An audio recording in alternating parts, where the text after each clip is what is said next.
Penetapan status tersangka korupsi yang dilakukan KPK pada Gubernur Riau Abdul Wahid membuka fakta baru. Pimpinan KPK bilang ada jatah preman yang diminta Gubernur Riau dengan nilai fantastis yakni 7 miliar rupiah.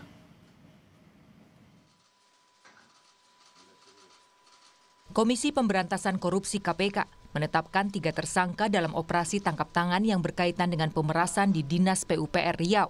Salah satunya merupakan Gubernur Riau Abdul Wahid. Dalam keterangan pers, pimpinan KPK bilang ada modus istilah jatah preman yang diminta Gubernur Riau Abdul Wahid dalam penganggaran proyek infrastruktur di lingkungan Dinas PUPR, kawasan permukiman dan pertanahan Riau. Nilainya mencapai 7 miliar rupiah. Jika nilai yang diberikan tidak sesuai, Gubernur Abdul Wahid bahkan mengancam mencopot jabatan bawahannya. Dalam penangkapan, KPK turut menyita uang tunai dalam bentuk rupiah, dolar Amerika Serikat, dan pound sterling yang nilainya sekitar 1,6 miliar rupiah. Untuk membahas kesanggupan pemberian fee yang akan diberikan kepada Saudara AW selaku Gubernur Riau, yakni sebesar 2,5%. Fee tersebut atas penambahan anggaran tahun 2025 yang dialokasikan pada UPT jalan dan jembatan wilayah 1 sampai dengan 6 di Dinas PUPR PKPP yang semula 71,6 miliar menjadi 177,4 miliar.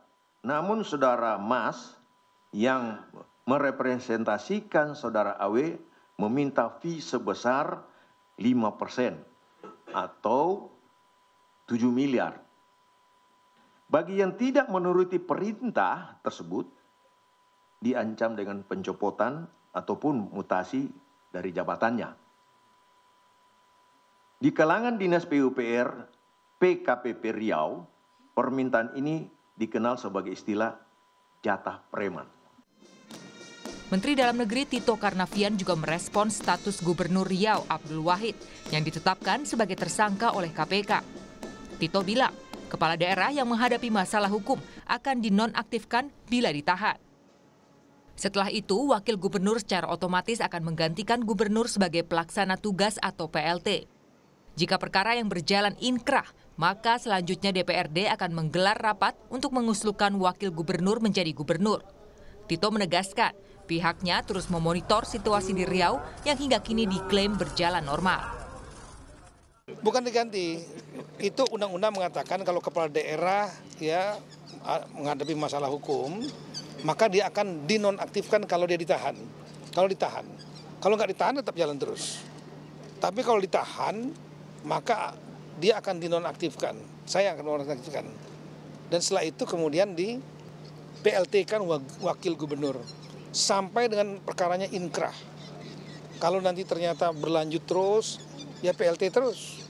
Nanti kalau sudah inkrah, baru nanti DPRD akan rapat untuk mengusulkan wakil gubernur sebagai gubernur nanti. Abdul Wahid merupakan Gubernur Riau keempat yang ditangkap KPK. Selain gubernur, KPK juga menetapkan Kepala Dinas PUPR PKPP Muhammad Arif Setiawan dan Dani M. Nursalam selaku tenaga ahli Gubernur Riau sebagai tersangka. Tim Liputan Kompas TV. Informasi tadi sekaligus mengakhiri perjumpaan kita di Indonesia Update. Akhir kata saya, Tili Rea Bella pamit undur diri. Sampai jumpa.